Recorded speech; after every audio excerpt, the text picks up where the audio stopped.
Hi everyone. I hope everyone is well. Obviously it's Miss Galati. Yeah, I got my glasses on instead of my contacts. Been having some issues, but that's okay.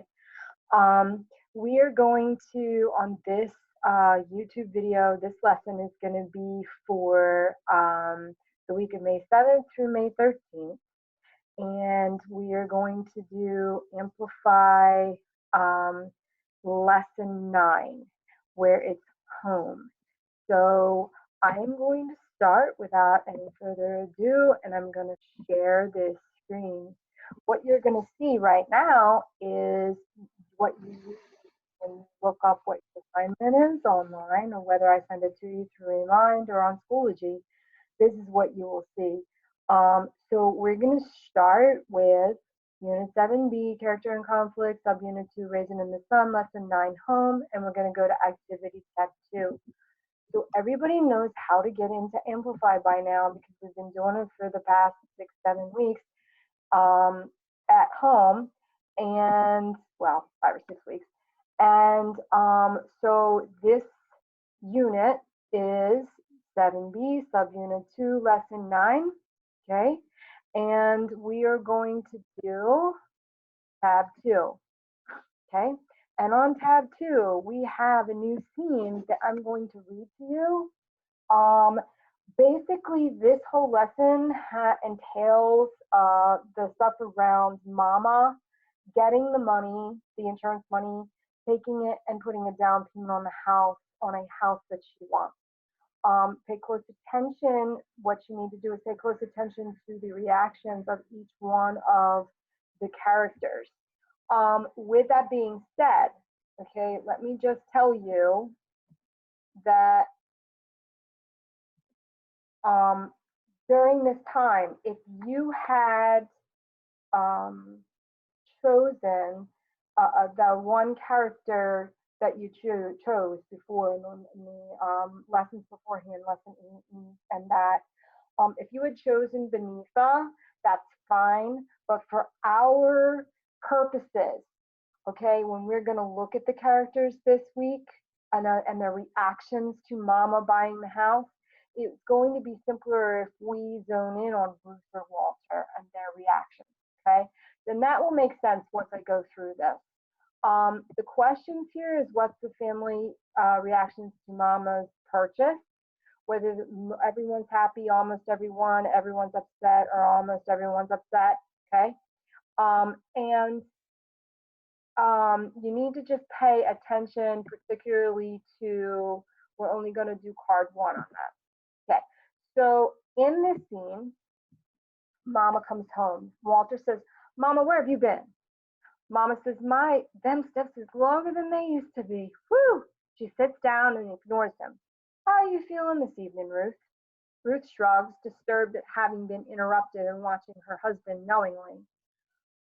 Walter says, Mama, where have you been all day?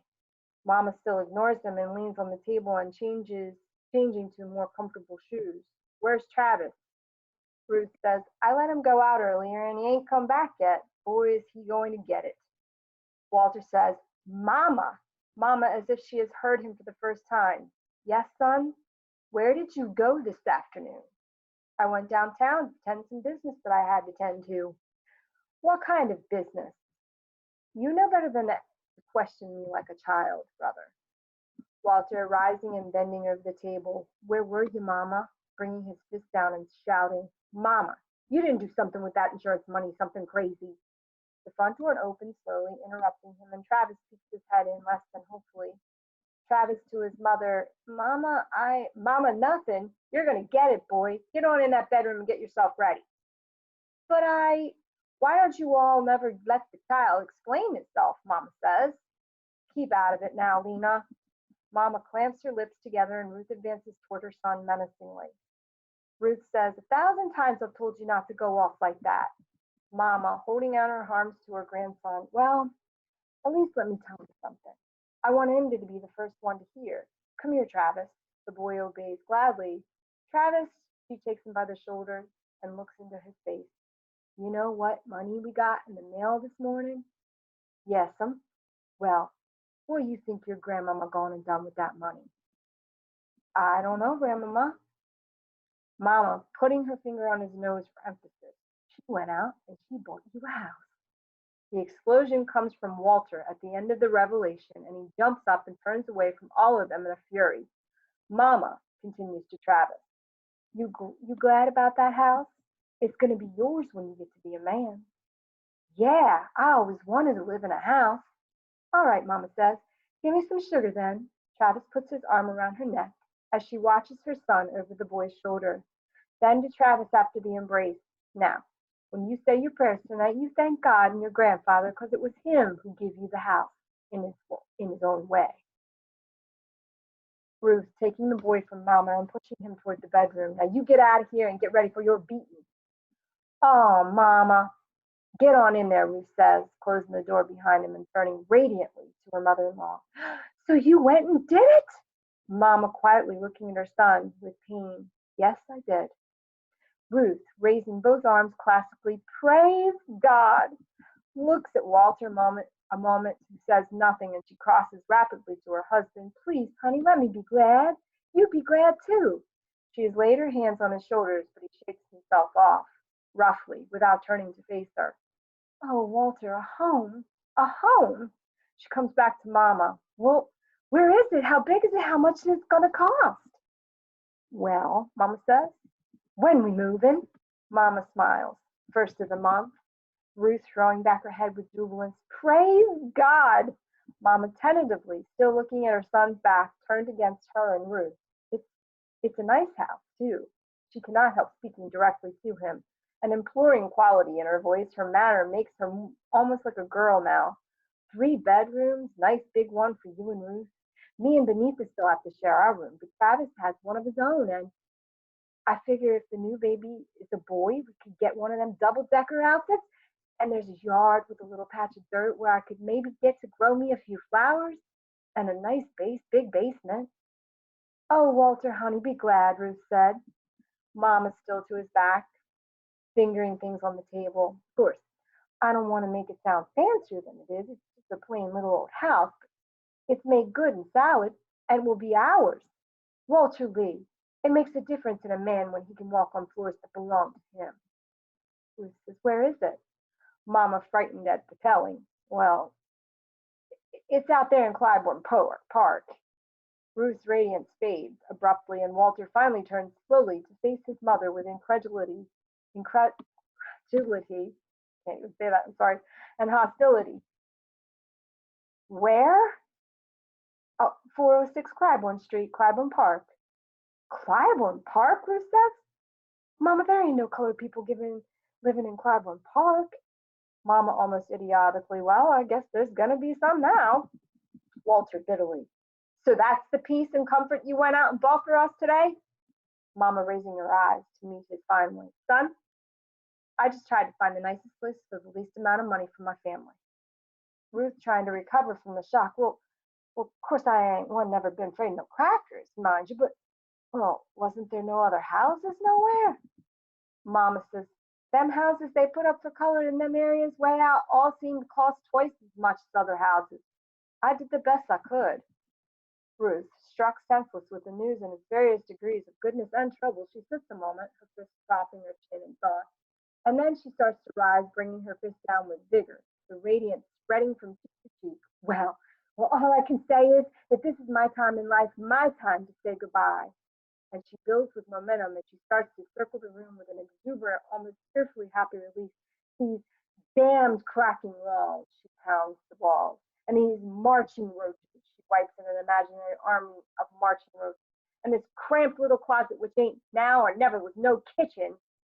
Then I say it loud and good, hallelujah, and goodbye misery. I don't never want to see your ugly face again. She laughs joyously, having practically destroyed the apartment, and flings her arms up and lets them come down happily, slowly, reflectively over her abdomen, aware for the first time, perhaps, that the life therein pulses with happiness and not despair. Lena, Mama says, moved, watching her happiness. Yes, honey. Ruth looking off. Is there a whole lot of sunlight? Mama, yes, child, there's a whole lot of sunlight. Ruth collects herself and goes to the door of the room Travis is in. Well, I guess I better see about Travis. Lord, I don't feel like whipping nobody today, she exits. Mama, the mother and son are left alone now, and the mother waits for a long time, considering deeply before she speaks.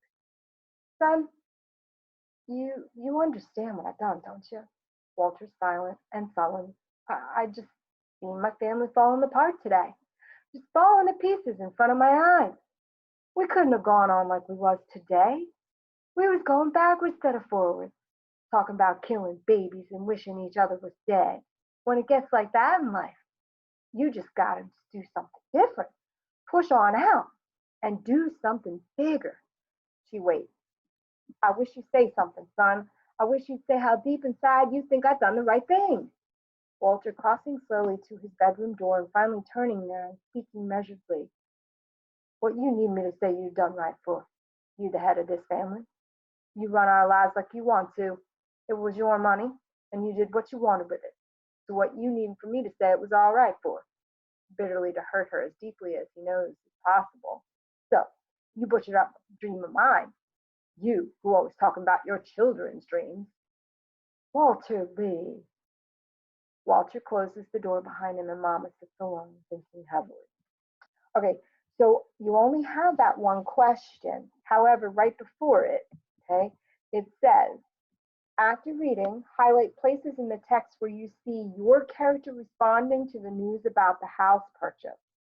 So in this lesson, even if you had Beneatha before, you are going to choose Walter or Ruth because those are the two best examples and more readily discernible. You can figure them out a little bit more. They definitely have a specific reaction to Mama buying that house.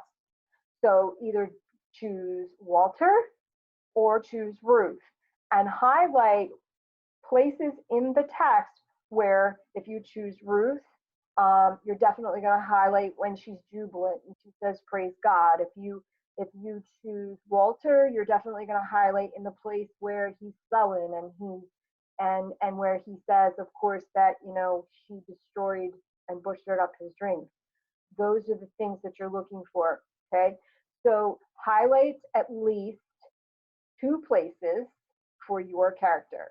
Okay, if you are following Beneatha, do not worry about it.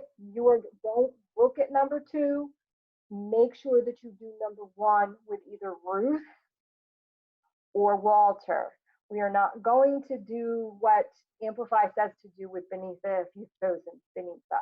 We are going to switch your character for this lesson and this lesson only. Okay. So for number three, what is the family's reaction to Mama's purchase? And your answers are everyone is happy, almost everyone's happy, everyone's upset, or almost everyone's upset. And out of the three people that she tells, two people are happy, so you choose the correct answer there. Okay? Now, if we go back to, sorry about that. If we go back to our learning, we're going to go to activity tab 3. We're going to choose Ruth or Walter. We're going to use the box in tab 3 to brainstorm for the right in tab 4. How does this character react to Mama's news? List text evidence to support your answer. So let's go back to Amplify.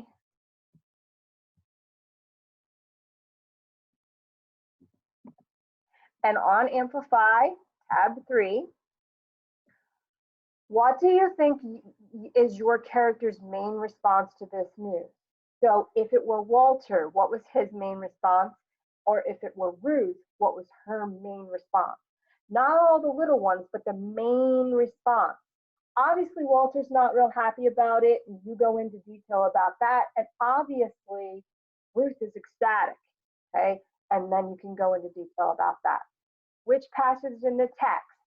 Choose the passage that you highlight, maybe copy and paste that in here so that you have that for your notes. So this group thing, did anyone in your group find a response?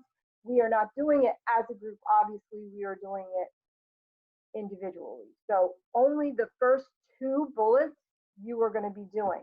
So it'll be, what do you think is your character's main response?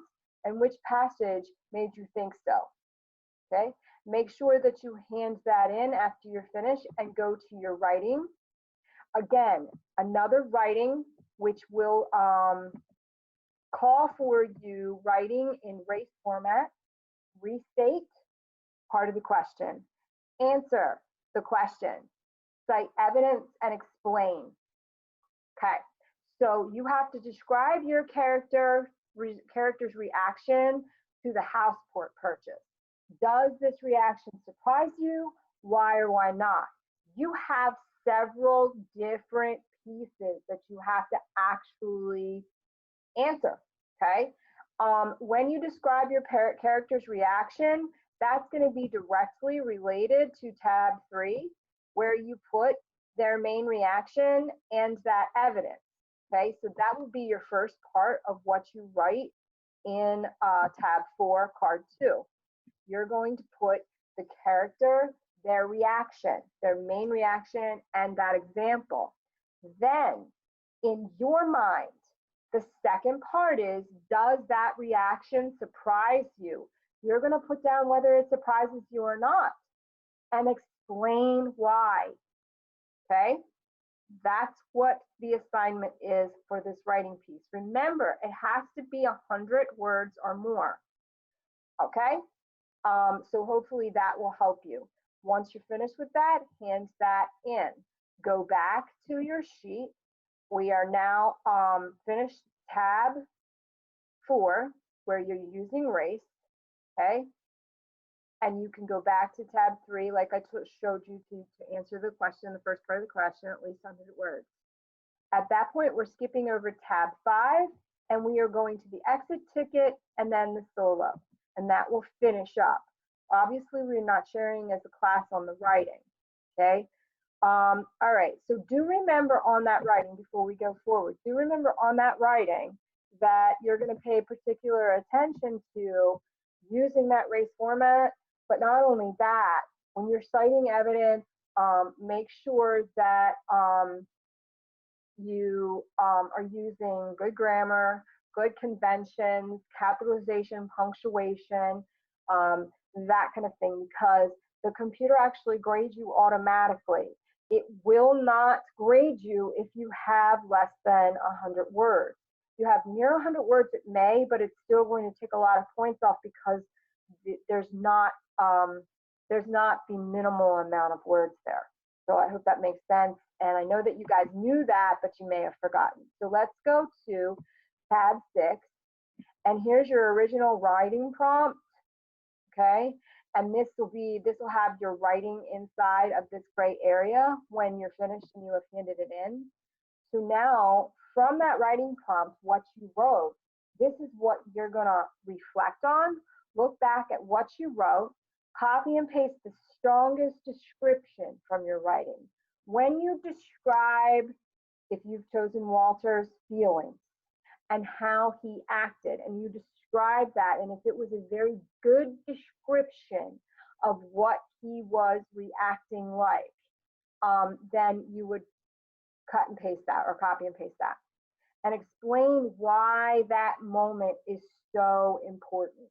Okay, why is it so important that Walter tried to hurt Mama by saying that she ruined and butchered his dreams, the way that she's always saying that she always wants to support her kids? Okay, so it was like a manipulation, of course, but that's Walter. By now, we've known that. So if you picked Walter, maybe you would pick that part and tell why that was such an important part. Okay, does that make sense? I hope so. So then, after our exit ticket, you're going to hand that in, and we're going to go to the solo. This lesson isn't really as long as some of the other ones, so it may not take you as long to do. All right, so obviously it always starts with card 2. Okay, this is a scene where, in actuality, remember how I told you about that there is a movie that you can watch on YouTube, and it is public domain, so you're able to watch it for free on YouTube. It's a little over than 2 hours long. There are at least 2 different versions of this movie. One of them is an older version with a very famous actor named Sidney Poitier, who plays Walter. And then there's another version, I think was done maybe in the early 2000s, where Sean Combs and Felicia Rashad, if you don't know her, she was in The Cosby Show, um, actually star in this version. So, but this, what I was going to say is this movie, the version that I just spoke of with Felicia Rashad, does not have this scene in it. And so, one of the questions that is asked at the very end of this, I will discuss with you so that you understand what it's trying to say. This scene really depicts um, a reaction of mama that's important, a reaction to what this new character who is a neighbor and what she says about mama's kids, and then what mama's reaction is kind of important to note. So I am going to read this to you like I do before, because this is a brand new, this is a scene two. And this is when George and Benita come back from the date. It's Friday night, a few weeks later. They're packing all the crates, marking the intention of the family to move. Benita and George come in, presumably from an evening out again. George says, okay, okay, whatever you say. They both sit on the couch and he tries to kiss her, but she moves away. Look, we've had a nice evening. Let's not spoil it, huh? He again turns her head and tries to nuzzle in, and she turns away from him, not with distaste, but with momentary lack of interest in the mood to pursue what they were talking about. I'm trying to talk to you, Benita said. We always talk, George said. Yes, and I love to talk. George exasperated. I know it, and I don't mind it sometimes. I want you to cut it out. See, the moody stuff, I mean. I don't like it. You're a nice looking girl all over. That's all you need, honey. Forget the atmosphere. Guys aren't going to go for the atmosphere. They're going to go for what they see. Be glad for that. Drop the garbo routine. It doesn't go with you. As for myself, I want a nice, simple, sophisticated girl, not a poet, okay? So what he's saying there is that it's sort of an antiquated or an old time kind of outlook upon women, which would be considered very misogynistic and sexist today. He's trying to tell her, yeah, it's fine that you're really smart and you want to, talk about ideas, but all you really need to be is pretty, because that's what the guys go for. And stop, just stop talking so much. So that's basically what he's saying there. And he starts to kiss her and she rebuffs him and he jumps up. And Benita says, why are you angry, George? Because this is stupid. I don't go out with you to discuss the nature of quiet desperation or to hear all about your thoughts, because the world will go on thinking what it thinks regardless. Then why read books? Why go to school? George, with artificial patience, counting on his fingers. It's simple. You read books to learn facts, to get grades, to pass the course, to get a degree, and that's all. It has nothing to do with thoughts. I see, Benita says. He starts to sit. Good night, George. George looks at her a little oddly and starts to exit, and he meets Mama coming in. So let me just explain that whole thing. She really, again, Benita is the character that really wants to, charge forward with equality in every single way, not just for African Americans, but for women, because she's a woman, obviously. She also doesn't agree with George's sentiments, where George says, I'm just getting a degree and, it's not like my thoughts are going to change anything. So he doesn't even bother. Sort of like when you go back to the last lesson and he and Walter had that conversation, and Walter kind of was right about George, because George doesn't really care about that he doesn't completely have equality as a black man. He knows that he's rich, which makes it just enough better for him that he couldn't care less about pressing the issue about equality. So that's kind of where this uh, why this happened, so that you could see this a little clearer. So George leaves and says hello to Mama in passing, and Mama says, "Hello, George. How are you feeling?" "Fine, fine. How are you?" "Oh, a little tired. You know, them steps can get you after a day's work. You all have a nice time tonight." "Yeah, fine time, fine time." "Well, good night." "Good night." He exits, closes the door. "Hello, honey. What you sitting like that for?" she says to Benita. "I'm just sitting. Did you have a nice time?" "No." "No? What's the matter?" "Mama George is a fool. Honest." Mama hustling around unloading the packages she's entered with. She stops. "Is he, baby?" "Yes." Benita makes up Travis's bed as she talks. "You sure?" "Yes," Benita says. "Well, guess you better not waste your time with no fools." Benita looks up at her mother watching her put groceries in the refrigerator, and finally she gathers up her things and starts into the bedroom. At the door she stops and looks back. "Mama." "Yes, baby." "Thank you." "For what?" "For understanding me this time." She exits, and the mother stands smiling a little, looking at the place where Benita just stood. Ruth enters, and Ruth says, "Now don't you fool with any of this stuff, Lena." "Oh, I just thought I'd sort a few things out. Is brother here?" "Yes," Ruth says. "Is he?" Ruth, reading her eyes. "Yes." Mama is silent, and someone knocks on the door. Mama and Ruth exchange weary and knowing glances, and Ruth opens it to admit the neighbor, Mrs. Johnson, who is a rather squeaky, wide-eyed lady of no particular age with a newspaper on her arm. Now, this is the new character that you have not seen yet in this story, okay? Mama, changing her expression to acute delight and a ringing, cheerful greeting. "Oh, hello there, Johnson."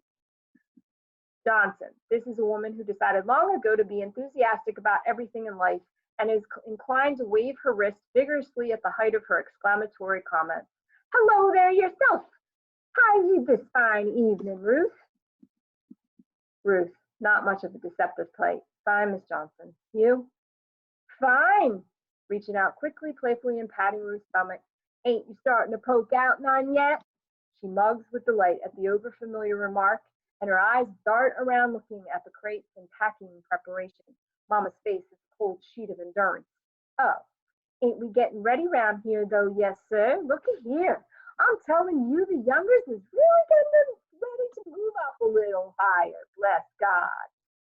Mama, a little dryly, doubting the total sincerity of the blesser. Bless God. He's good, ain't he?" "Oh, yes, he's good," Mama said. "I mean, sometimes he works in mysterious ways, but he works, don't he?" "Mama, yes, he does. I'm just so happy for y'all. And this here child," about Ruth, "looks like she could just pop open with happiness, don't she? Where are all the rest of the family?" "Benny's gone to bed," Mama said. "Ain't no sickness done hit you, I hope." "No, she's just tired. She was out this evening." All is a coo, an emphatic coo. "Oh, ain't that lovely? She's still going out with the little Murchison boys." "Mm-hmm," Mama says dryly. "That's lovely. You sure got lovely children, younger. Me and Isaiah talks all the time about what fine children you was blessed with. We sure do." Ruth, give Miss Johnson a piece of sweet potato pie and some milk. "Oh, honey, I can't stay hardly a minute. I just stopped in to see if there was anything I could do."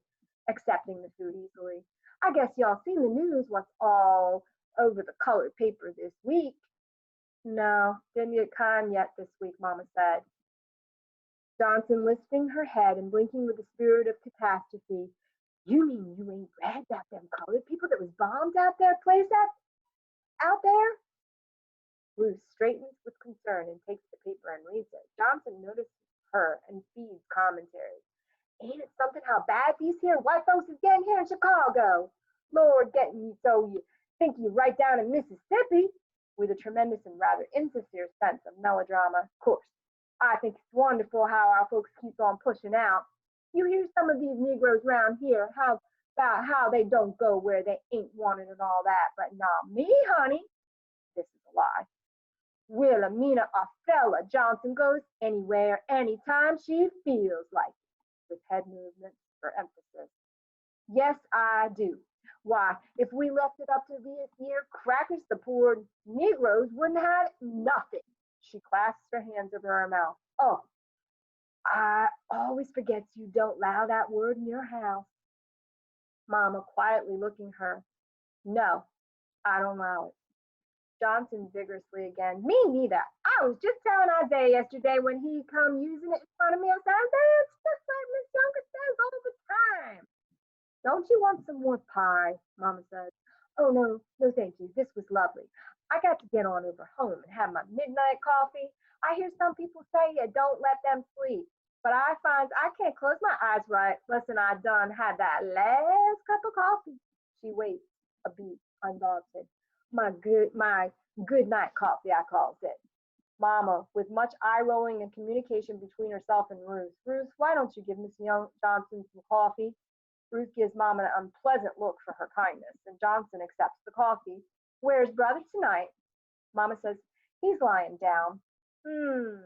He sure gets his beauty rest, don't he? Good looking man. Sure is a good looking man. Reaching out to Ruth, pat Ruth's stomach again. I guess that's how come we keep on having babies round here. She winks at Mama. One thing about brother, he always knows how to have a good time and so ambitious. I bet it was his idea, y'all moving out to Clybourne Park. Lord, I bet this time next month y'all's names will have been in the papers plenty. Holding up her hands to mark off each word of the headline she can see in front of her. Negroes invade Clybourne Park. Bombed. Mama. She and Ruth look at the woman in amazement. We ain't exactly moving out there to get bombed.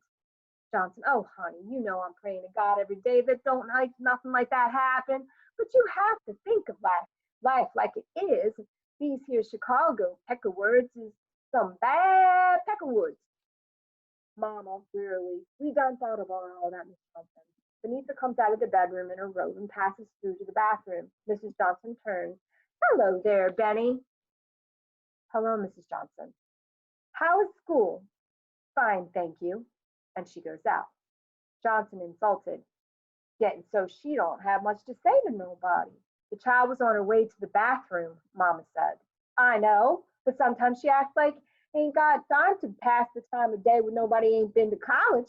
Oh, I ain't criticizing her none. It's just, how some of young people get when they get a little education. Mama and Ruth say nothing. Just look at her. Yeah, well, I guess I better get on home. Still not moving. Of course, I can't understand how she must be proud. I can't understand how much she must be proud and everything, being the only one in the family to make something of herself. I know just being a chauffeur ain't never satisfied brother none. He shouldn't feel like that though. Ain't nothing wrong with being a chauffeur. Mama says, there's plenty wrong with it. Johnson says, what? Mama says, plenty. My husband always said being any kind of servant wasn't a fit thing for a man to have to be. He always said a man's hands was made to make things or turn to the earth with not to drive nobody's car for him. Or, she looks at her own hands, carry the slop jars. And my boy is just like him. He wasn't meant to wait on nobody. Johnson rising, somewhat offended. The youngest is too much for me. She looks around. You sure one proud acting bunch of colored folks. Well, I always think like Booker T. Washington said that time. Education has spoiled many a good plow hand. Is that what Booker T said? Mama said. He sure did. Well, it sounds just like him, the fool. Johnson indignantly. Well, he was one of our great men.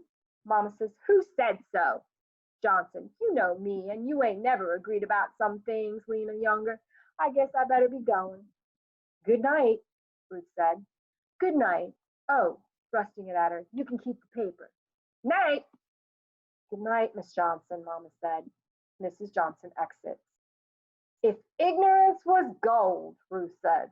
Shush, don't talk about folks behind their backs, Mama said. You do. I'm old and corrupted. Beneatha enters.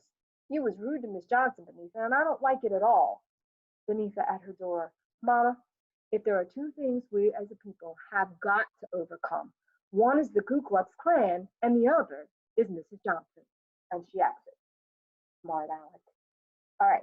So in this scene, I told you to pay attention to how Mama actually defends Beneatha And she also defends Walter because it's almost like she understands that Walter doesn't want to be a chauffeur for his life at this point. Okay, so number one says at the start of this passage, what do Benita's feelings towards George seem to be? Remember the conversation between Benita and George, okay? And is she nervous, excited, uninterested, or is she loving? Okay. Obviously, is she interested in what George is interested in at that time? That's key. And that is your little bit of a hint there. So now card 4, what do Benita and George seem to disagree on most? Is it the importance of getting married, where each of them should go to school, the value of thoughts and ideas, how much time to spend together? Which part were they talking about? Remember how she wanted to talk about things, about thoughts and ideas that she had and he didn't. So that kind of basically answers that for you. Card 5. Which statement best describes Mrs. Johnson? Is she a good friend and neighbor, a very nosy relative, a considerate friend, or a nosy neighbor? And obvious, I think that's a little bit obvious. Okay, so pick that one. This number 4, which is card 6, is a drag and drop. Which 3 words best describe Mrs. Johnson's feelings about the Younger family? Okay, so now you've got curious, relieved, admiring, resentful, and disapproving. She was never nice. She may have come over and talked like she was just being neighborly, but the things that she said, if you pay attention to that and go back to it and listen to it again, there were some really mean and hurtful things and kind of very manipulative things. So she definitely was not, well, she could have been curious, but that's not as strong as some of the other things that are here. She could be curious. What else? She's not really relieved, and she definitely isn't admiring, but she's resentful and disapproving for definite. So there are 3 of them that you need to pick, and I just kind of gave you what that was, but think about that because really in the most part, she definitely has a lot of negative or negativity towards the Youngers. So pick the 3 and drag and drop them up here and click next. On card 7, all right, the thing that seems to bother Mrs. Johnson most about the Younger family, love, pride, wealth, or jobs. What is it that bothers her most? Okay, and let me give you a little bit of a hint. It's not very specific like jobs, okay? And think about whether it would be love, pride, or wealth. Think about what she really feels like the Younger family has. And think about if that is a good thing in her eyes, okay? So it's going to be A, B, or C, but it won't be D, okay? And let's go to the last one. This is going to be they're both race questions. There are 2. Number 6 says, state one reason why you think a director might leave scene 2 out of a theater production. And number 7 says, state one reason why they would choose to leave it in. Okay, so this is the scene with the neighbor. All right, now you must think about movie. You must think about plays. And when you put on a production, if you have an extra person in there, like Miss Johnson, what are the things that the director has to do with that? Is it more work? Is it more money? More time? What are some of the things that could be a bad thing about having that extra scene with that extra person in it? And then what is the one good thing that would be portrayed in this scene that you do not see Mama do, in any other time. Okay, remember how I explained to you that you pay particular attention to how she defends both of her children and what they do or what they want.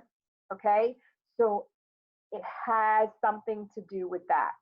So for number 6, it probably, the bad thing about it, and that would lead the director to leave that whole scene out, would probably be due to the fact that it would cost more money for an extra actor. It would cost more money for more costume.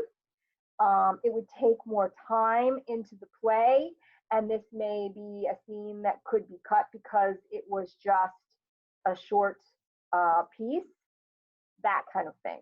All right. So it could cost more money. It would take more time. It would cost more money for the actor. It would cost more money for the costumes and whatnot. And then in number 7, your reasoning probably would be something that revolves around how it shows mama defending her kids. And why is that important? Because remember, yes, she does support Benita in going to school, and she wishes that Walter would choose a different way of being, but she doesn't. In the one part, a couple of maybe lessons back, she stated that she just doesn't understand why they can't be happy with what they've got. In her generation, they were happy just to have freedom.